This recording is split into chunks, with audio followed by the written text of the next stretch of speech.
Coming up on the bench, after a 6-0 start to the season, Syracuse football is officially in the gauntlet. A 6-point loss to Clemson last week. Now a date with Notre Dame in Syracuse for the first time since '03. Could Dino Babers' crew get back on the right track against the Irish? Plus, fourth-ranked Syracuse men's soccer continues to impress. The Orange came into Friday night 1 point away from an outright ACC Atlantic Division crown. Find out if the Cuse prevailed against Boston College. And it's ACC tournament time for Syracuse field hockey. After only one win in the conference tourney a year ago, Ange Bradley's squad has its sights on bigger and better things. All that and more, it's 45 minutes of On the Bench, and it starts right now.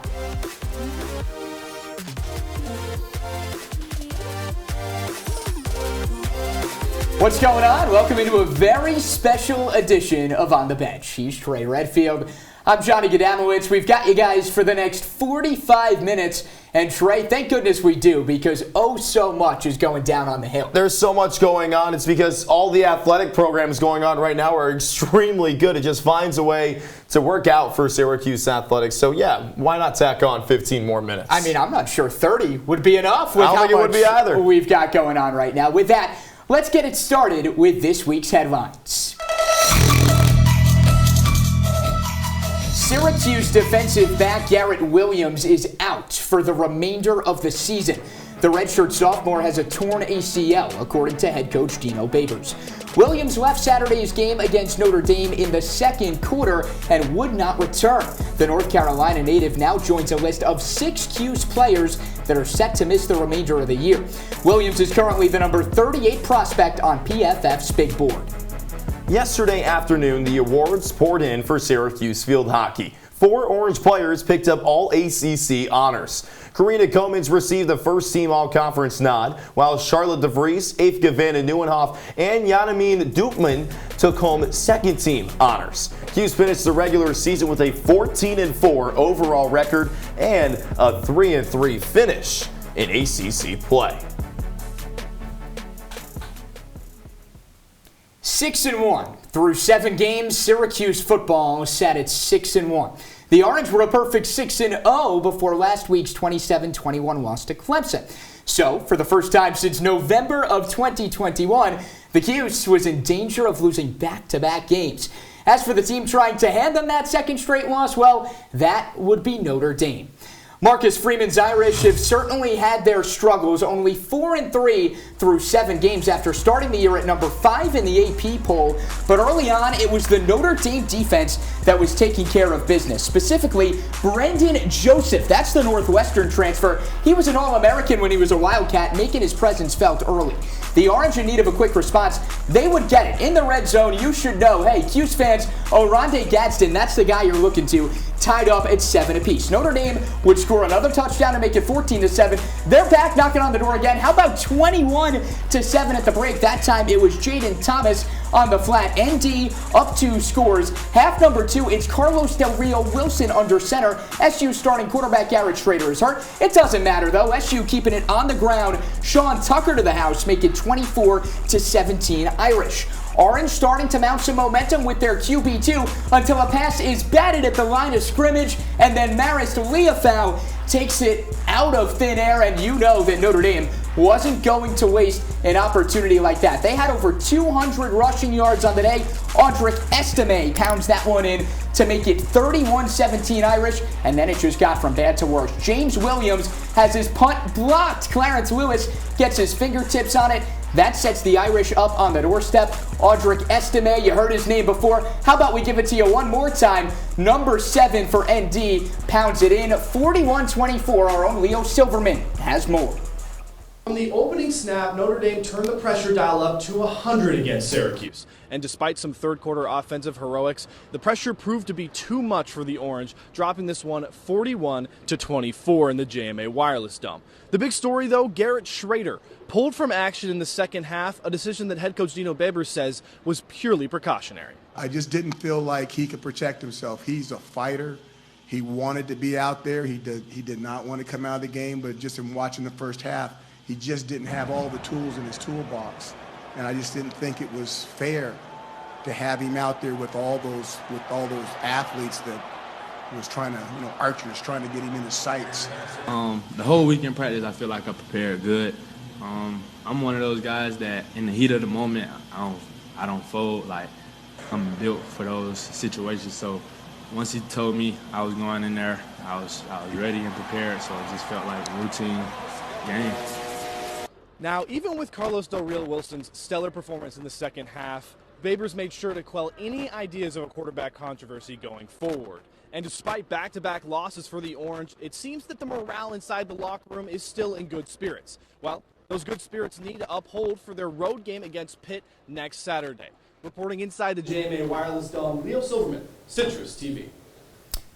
All right, thank you, Leo. Trey, despite a bit of a momentum swing late in that third quarter, this is a Syracuse team that really just looked pretty flat in so many aspects. Offense, defense, special teams, and it was from the first play. Garrett Schrader had that pick six that you were mentioning in the highlights. The first play from scrimmage, that simply just can't happen. The defense was getting run all over the place. It gets down to that discussion. Maybe it's recruiting to try and get bigger defensive linemen, and then the special teams as well, having a punt blocked, some really bad punts from Max von Marburg as well. Overall, just terrible gameplay from Syracuse. It seemed like the Orange weren't ready to play a noon kickoff game. I mean, that was absolutely wild. I was in the stands. It wasn't too pretty from there either. A team that was once 6-0, now you blink, all of a sudden they're 6-2. And it didn't do the Orange any favors that QB2 was under center for the entirety of that second half. Now that said, Carlos Del Rio Wilson held his own, 190 yards through the air. This was by far the most we saw number 16 getting those real game reps.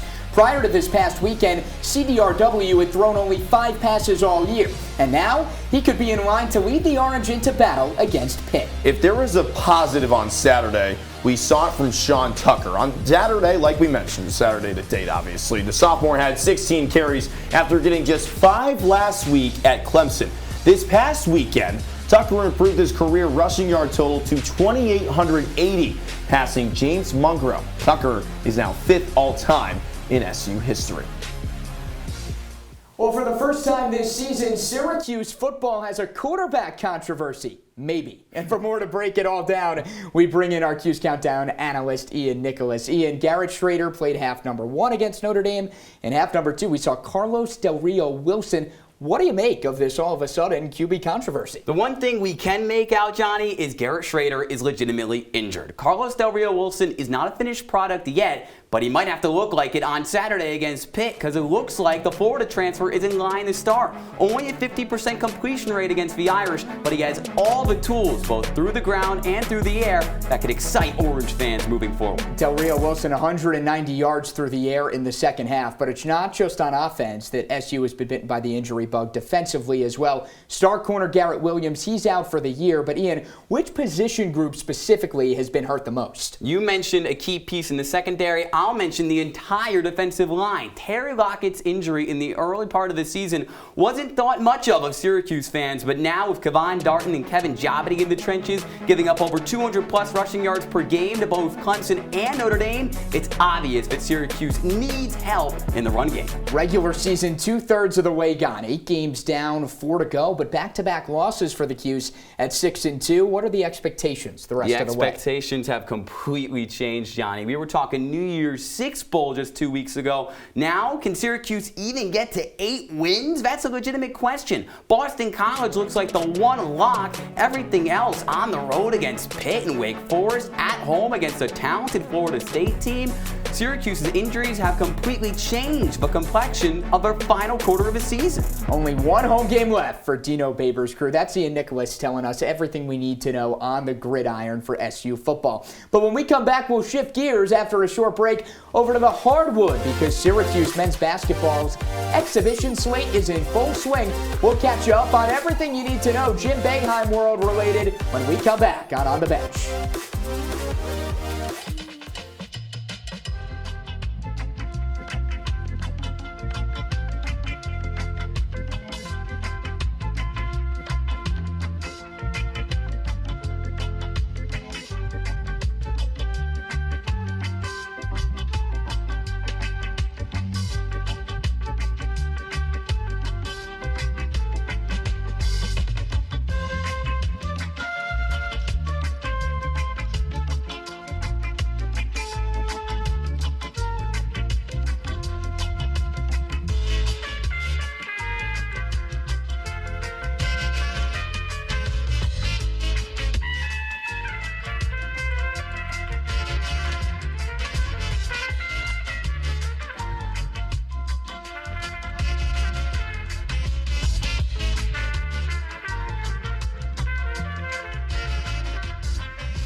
Most party fouls are pretty dumb.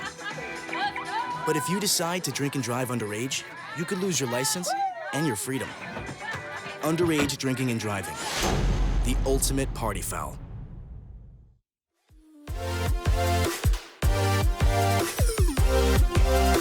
What's cracking? Welcome back to On the Bench alongside Trey Redfield. I'm Johnny Gadamowitz. And Trey, the calendar is officially flipped over into the month of November. You know what that means, right? Step aside, Dino Babers. Jim Boeheim runs this town. It's crossover season finally. October, November, and December are the best parts of the year because not only is Dino Babers hanging around, Jim Boeheim has just showed up. Well, Syracuse men's hoops back in action. In fact, the Orange back in action tonight, finishing up their exhibition slate against Southern New Hampshire, an exhibition game, so it doesn't count wins-loss-wise yet, but the Orange get the job done. 72-58 the final. And how about that effort from the bench? 27 points off the bench for Syracuse. Jim Boeheim not really necessarily known for dipping deep into his options as far as guys after the starters, but you consider that it is an exhibition game. He's willing to experiment, and those guys get the job done.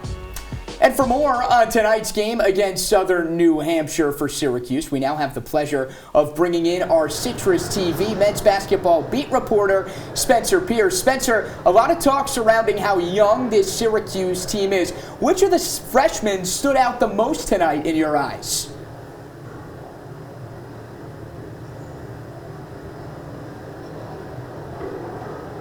Honestly, the freshman that stood out to me was Gadamowitz, and guys, it's honestly not really for that good of a reason. He's an NBA talent. There's no doubt about that. He is 100% going to get drafted into the NBA. But he's doing a lot of dipsy-doos, twiddly twirls with the ball, crossovers, threes. It's awesome to watch, but other freshmen like Justin Taylor are getting a lot more involved in the offensive game plan. Mintz is great. He's not the best ball facilitator, and honestly, you guys know I'm not the biggest Joe Girard fan, but I think I would rather have him at point guard at this point in time. Spencer, Benny Williams had a double-double last exhibition against IUP. Nowhere near that tonight. Single digits in both points and rebounds. What did you see differently from the sophomore? Well, he was the rebound leader in the first half with 5. He looks a lot bigger in person. He looks taller. He looks stronger. Heck, even his hair is longer. He looks more patient with the ball. He is really ready to take this massive leap. And, you know, Jim Boeheim last year was one of the toughest critics on Benny Williams. We saw that press conference where Benny said, I'm not leaving. I want to stay here. I want to get better. Jim knows that, so that is why he's so tough on him. Benny Williams, one of those key returners for Syracuse. How about another in Joe Girard? He slides over to his natural position as shooting guard. Just how much has his role changed now moving off the ball? Well, like I just said, you guys know I'm not the biggest Joe Girard fan, but I do really like him at the 2. He knows when to create the shot. He knows when to pass. Him and Jesse Edwards have this unbelievable chemistry where he knows exactly where he's going at the right time. Joe, he's a great shooter. There's no denying that. At the 2, he can come off screens, whereas at the 1, he was creating space for himself, usually passing to Cole, usually passing to Buddy. So at the 2, he's got a lot more efficiency. Seen this team twice. Next game is for real. Syracuse taking on Lehigh in the season opener this upcoming Monday at 8. Is there any reason to believe that this team is not ready for games that do count? They are absolutely not ready for the season, guys. They were down by 1 to IUP in the first exhibition. They almost blew this game. They were within 9 points of losing this game within 2 minutes left. They're not ready. You know, they might beat Lehigh this upcoming week, but they're not ready for the non-con, and they are absolutely not ready for ACC play. If you look at this team, there's no way that you can say that they are ready to play the monsters of the ACC like Duke, Virginia, and UNC this year, guys. Wow, there you have it. Spencer Pierce bringing the heat out on the bench. You'll love to see it. Spencer, thanks so much for coming on. Syracuse women's basketball is on deck as well. And to get a preview of the 2022-23 Orange, CitrusTV women's basketball beat reporter Nick Luttrell sat down with Orange guard Tisha Hyman. When Coach Jack first came here, you told her, I'm not going to trust you right away. I assume that trust has gone up since March. And if so, what has made that trust go up for you? So I don't trust easily at all. Yeah. So I think just her being consistent and her genuine, like I learned her intentions are genuine, you know, and I've just kind of let go a little bit of myself and let her in a little bit. So the more and more I let her in, is I think the trust will just continue to improve as well.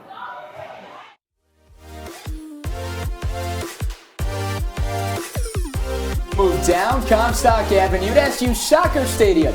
Trey and I will catch you up on the pitch when On the Bench returns. Look at you. You're at the top of your game. You're unstoppable. Nothing can throw you off track. Wait, is that your car? Uh-oh. Yeah, I saw that coming. That will throw you off track. You're looking at around 10 grand in fines, legal fees, and increased insurance rates. Let's try this again. Smart move. Because buzz driving is drunk driving.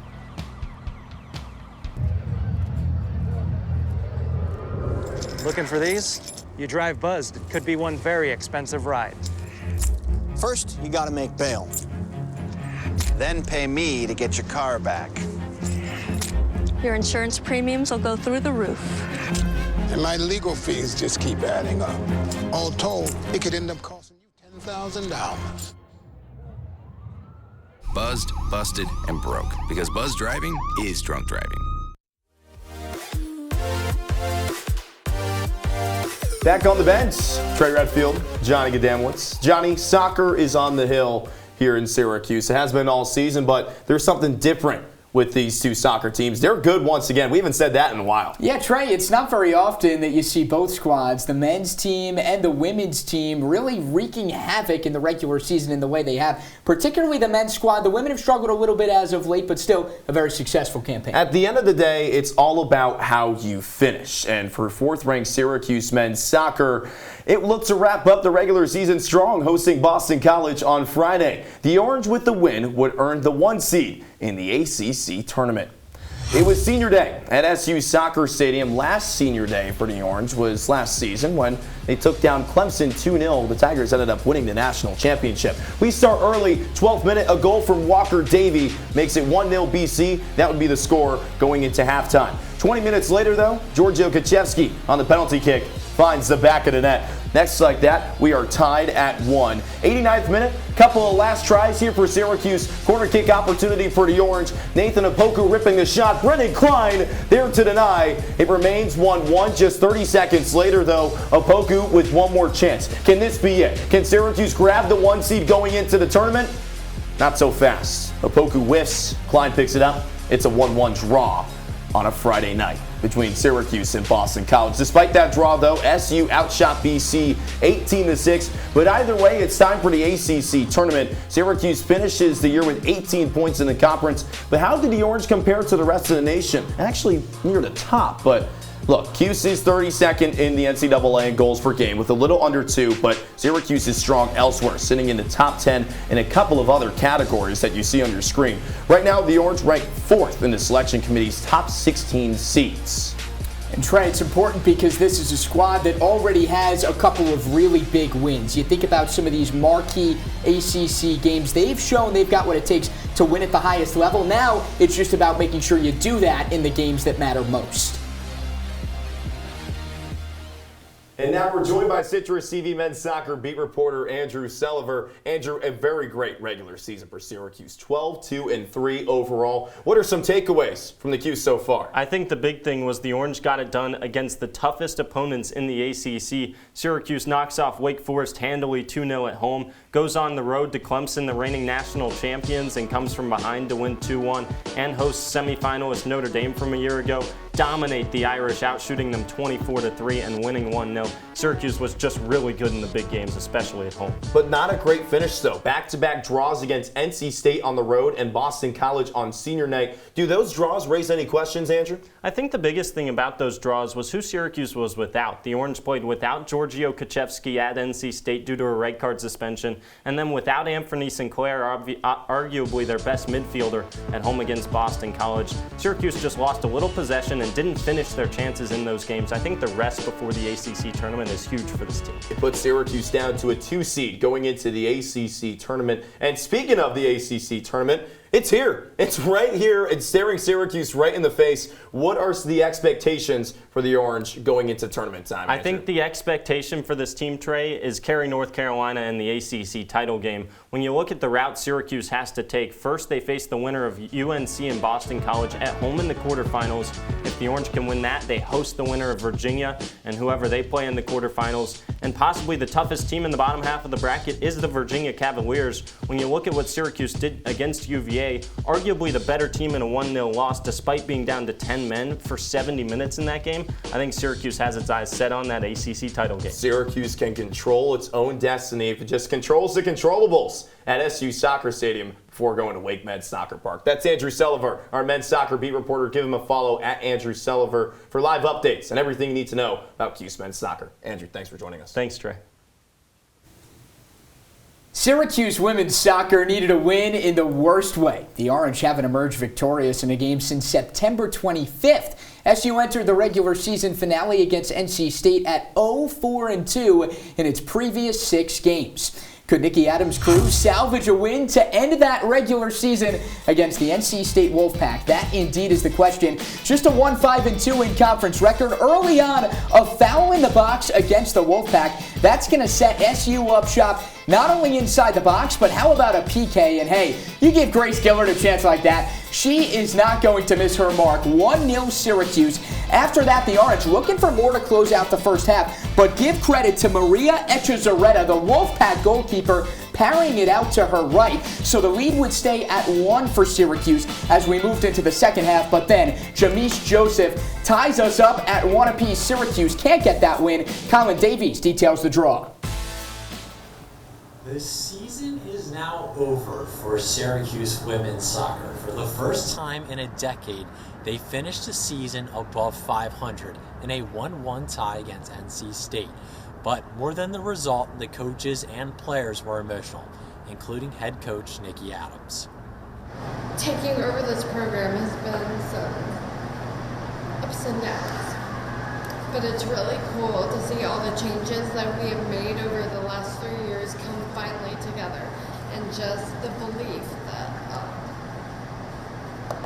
the players have.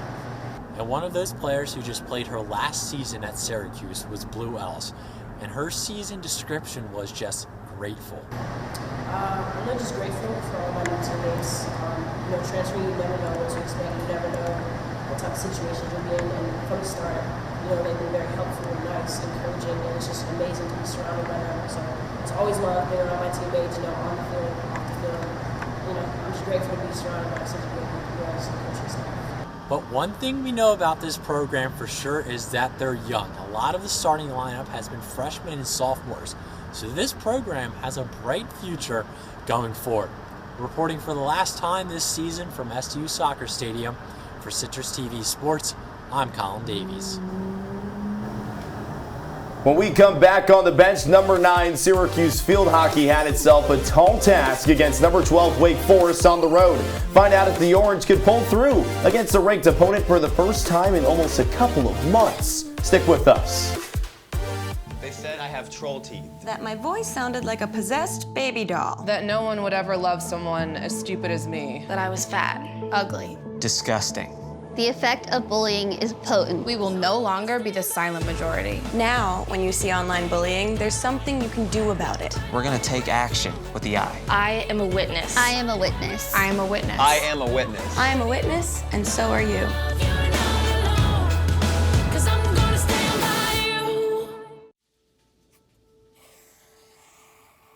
Dad? Just 1 minute, okay? Hey, Bobo, do trees tell each other stories? I'm sorry. I'm afraid I don't know that. Hey, why don't we go find out?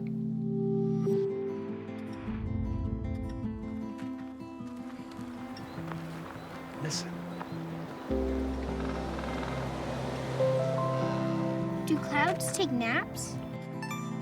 I couldn't tell you.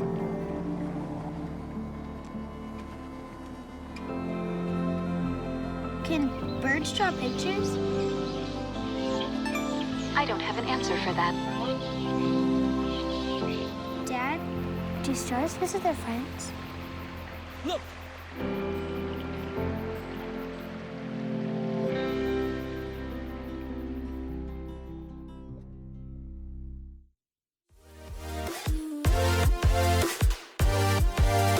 Hey, and welcome back to On the Bench with Trey Redfield. I'm Johnny Gadamowitz. We're at the point now where many teams on the Hill starting to gear up for postseason play, and one of them is Syracuse field hockey. Before a trip down to Durham for the ACC tournament, the Orange traveled to Winston-Salem to close up shop on the regular season against Wake Forest. SU was riding high off of back-to-back ranked wins over Rutgers and Louisville. Now the question, could they end that regular season on the right foot? But early on, going into a tough road environment, SU the higher seed, but on the penalty corner, it was Wake that would score early. How about Sky Karen giving the Demon Deacons an early 1-0 lead on their home turf? And from there, Wake was not done just yet. We move a little bit later on into this first half. Anna Gwadzinski getting herself involved as well. 2 goals in the first 10 minutes for Wake Forest. Now we'll fast forward into the second half, and guess what? The Demon Deacons, you've seen more of it already. They just kept on pouring it on. Brooke McCusker gets her name in on the box score. Only 2 minutes left to go, but the Demon Deacons say, hey, we can really compete in the ACC too. 4-0, the final.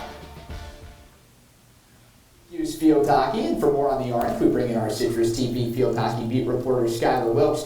Skylar, it came to a surprise for many Orange fans that regular season didn't end like they thought it would. SU falls to Wake in the regular season finale. What went wrong for Ange Bradley's crew? Stick skills were the biggest issue, a lot sloppier than they were a week ago against Rutgers and Louisville, and led to a lot of efficiency issues. Just 7 shots, which is 9 less than their season average, and 3 reached goal. Compare that to Wake Forest, 8 shots, all of them reaching target. Johnny, it's hard to score when you're not reaching the goal. Well, if there's any silver lining rolling into that ACC tournament down in Durham for Ange Bradley's crew, it's that this Syracuse team is going up against Boston College, a squad that they already have the track record against. A 3-0 win over the Eagles in the regular season. How do they repeat it?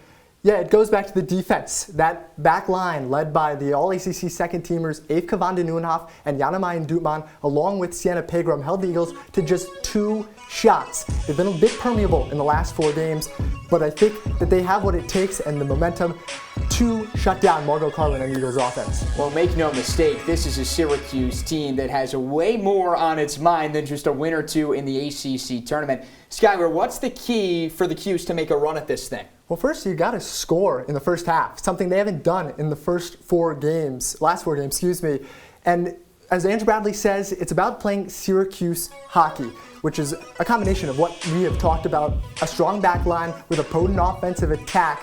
They just need to put it all together. This team is 9th in the nation in scoring offense and have committed 9 shutouts as well this year.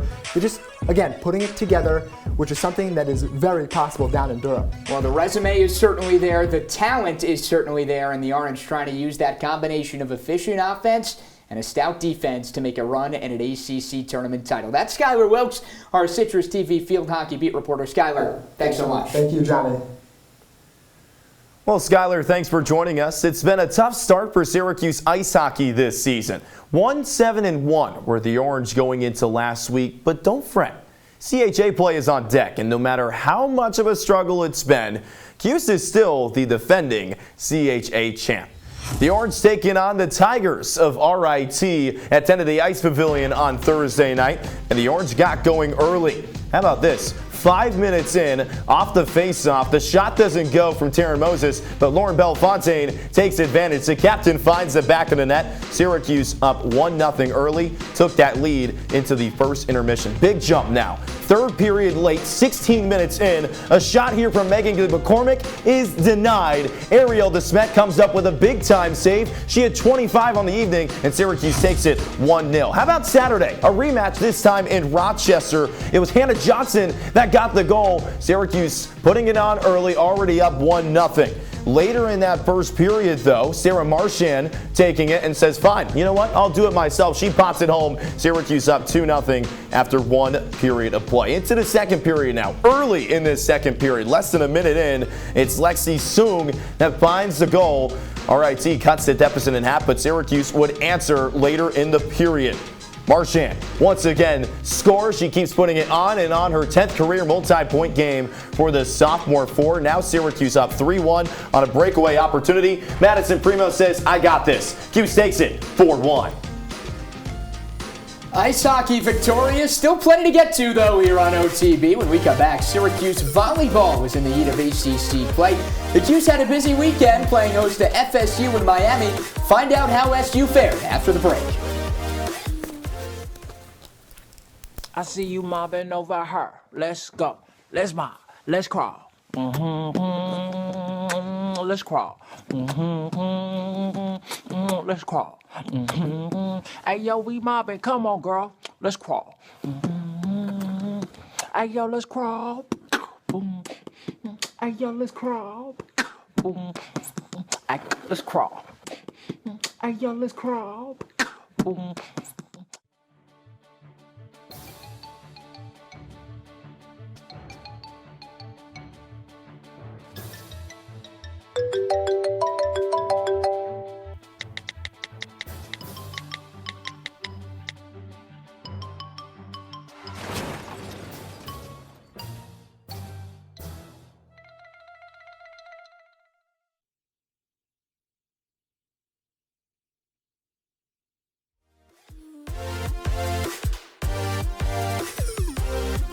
Welcome back. Got into our CitrusTV studios for a very special edition of On the Bench 45-minute show with Trey Redfield.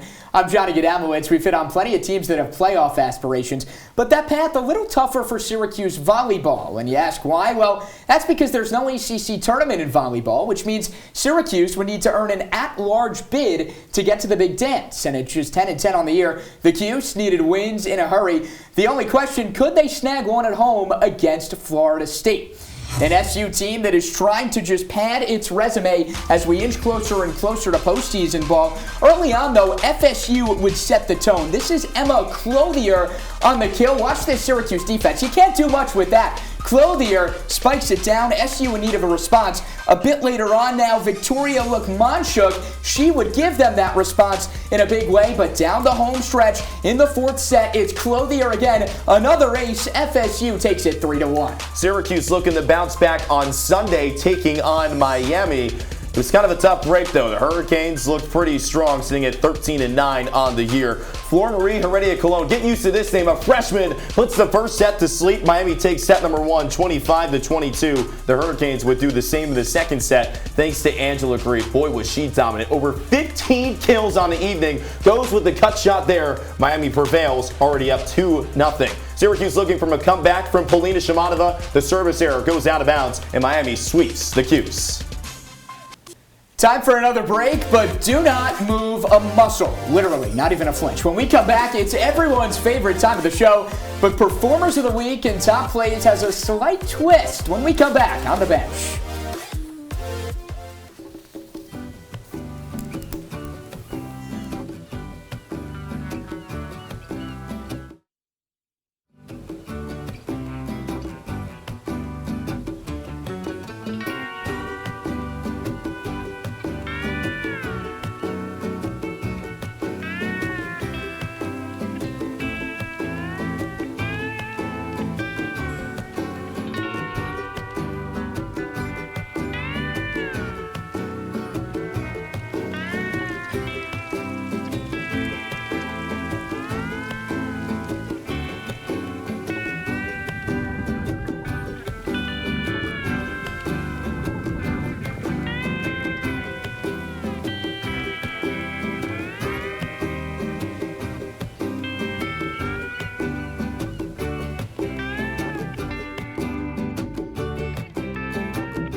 They call me Maxie, but I prefer tripod.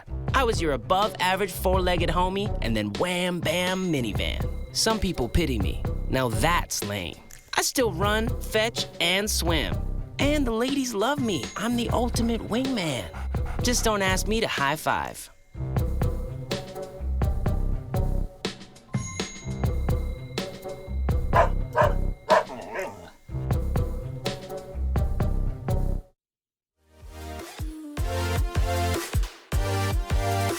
Wrapping up shop here on OTB, Trey, Redfield. To my left, your right. But before we say goodnight, we've got a Performers of the Week and Top Plays on steroids, and I mean that in a good way. Performers of the Month, Top Plays of the Month. Oh boy, this should be a whole lot of fun. We'll start with our top 5 performers. These are the players that were the most unstoppable in the month of October. We'll start it out with the man they call the walking takeaway. That's Jihad Carter. This dude has been a menace for Syracuse football. Interceptions in each of the last 2 weeks. Throw a 90-yard scoop and score in there as well. Number 1 on defense for the Cuse has become a force to be reckoned with in that orange secondary and figures to see his role increase even more with Garrett Williams, SU's top corner, sidelined for the year. Let's move over to the pitch now for our 4th performer of the month. It's Levante Johnson. The Seattle transfer helped Syracuse continue its winning ways in the month of October. Johnson tallied 9 points in a 3-game stretch, including 2 goals and a 2-1 win against Bucknell. If that doesn't turn you over, maybe this will. In a road clash against ACC Atlantic foe Louisville, the senior had a goal and an assist. Andrew Selver told Johnson's story.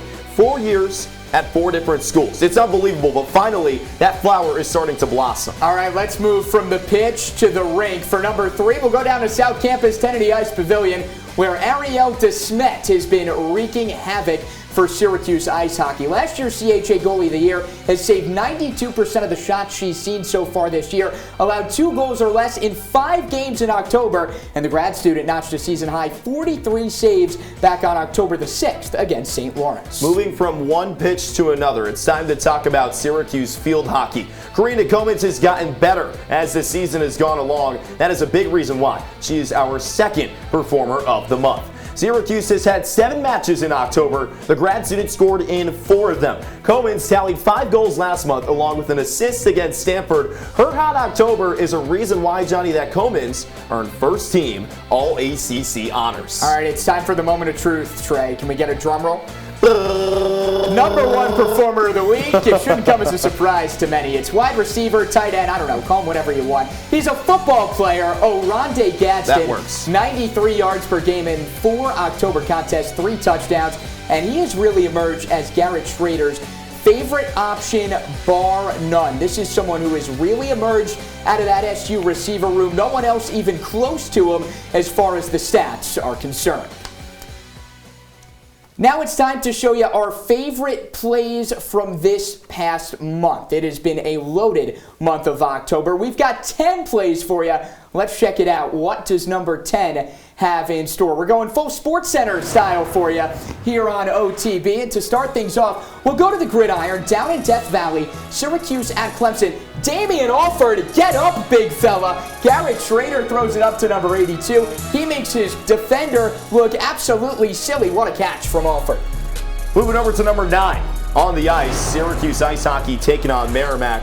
Here's Tatum White making a couple of moves, goes bar down in the process. I remember this one. We talked about this play a month ago, but one more look at it. Shake and bake from White, and then ping, bar down she goes. Flex his sweater. Why don't you, Tatum? Syracuse went on to win this game in overtime. Let's get a little bit of some Syracuse men's soccer in on this action because it's been that kind of year for the Cuse.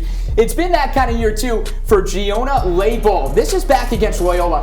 Count the amount of defenders that he makes miss. Count them. 1, 2, 3. Couple of guys crossing their ankles and then just fires a bullet. Put it right where he needed to, and he's a big fan, admiring his own work. I'm a little surprised that this one is number 7, but hey, we're going to roll with it. Oronde Gadsden and Syracuse taking on Wagner. Already up 4 scores, but look at what Gadsden does. He makes the catch, stiff arms a man, sends him to the sideline, and then, oh my, the ankle breaker in the process. My goodness. One more look at it. Gadsden bringing the brake fluids in the Orange's 59-0 win over the Seahawks to start off the month of October. Trey, if that's a house call, that's got number 1 play. Oh, 100%. Let's keep it in that same Wagner game, though. Syracuse got it done through the air that day.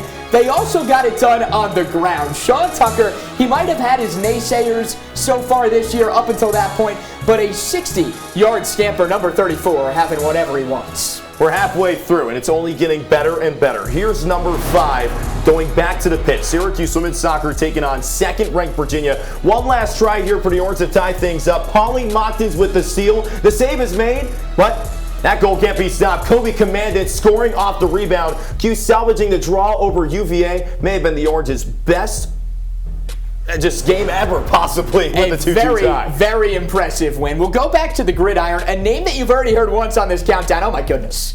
I feel like I should just stop talking and we should just admire the work of Oronde Gadsden. Look at number 19, not the best throw, it doesn't matter. He goes up and gets it, and he is proud of what he can do on the field. Gadsden is just him. I mean, already 2 top plays, but over to number 3, Syracuse taking on Louisville. And here's the thing, look at this. Good pass, even better moves, and a magnificent finish from Nathan Opoku, getting the feed from Levante Johnson.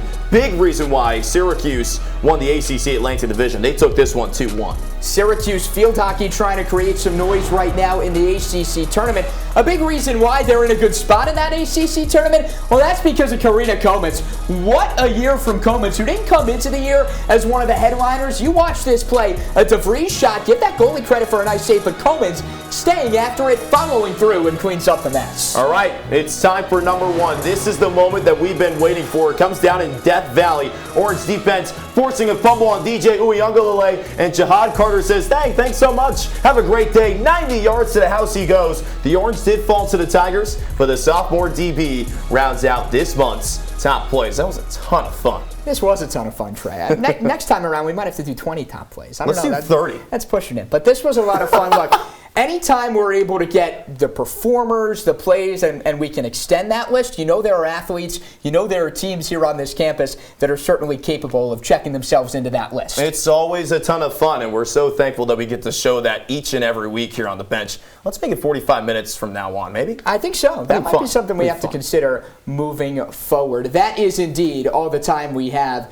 for this edition of On the Bench. He's Trey Redfield. I'm Johnny Gadamowitz. Trey, I can only wonder, now as we're entering into postseason ball, what we are going to have on store the next time you and I are on this show. Crossover season is in full swing, and with postseason action in there as well, things just keep getting better and better. The Orange are always a ton of fun, and I say the Orange in general because Syracuse athletics is epic. Well, we can only think. We will have to wait and see next time we are here on the Bench. That's Trey. I'm Johnny saying so long. Enjoy your images of the week.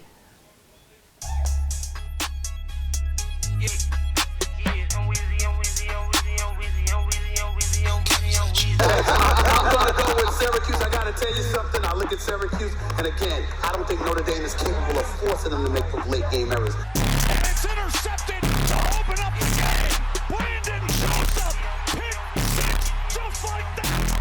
Draymond, 2nd and 7, looks right to the end zone. Touchdown, Orange. Oronde Gadsden. Action on 1st down. Look at the time he has.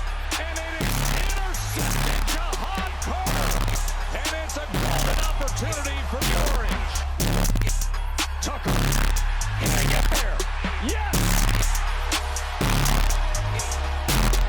1st down, the pass again, batted in the air, and an interception, a diving effort from Leofow. It's going to be really interesting to see what Notre Dame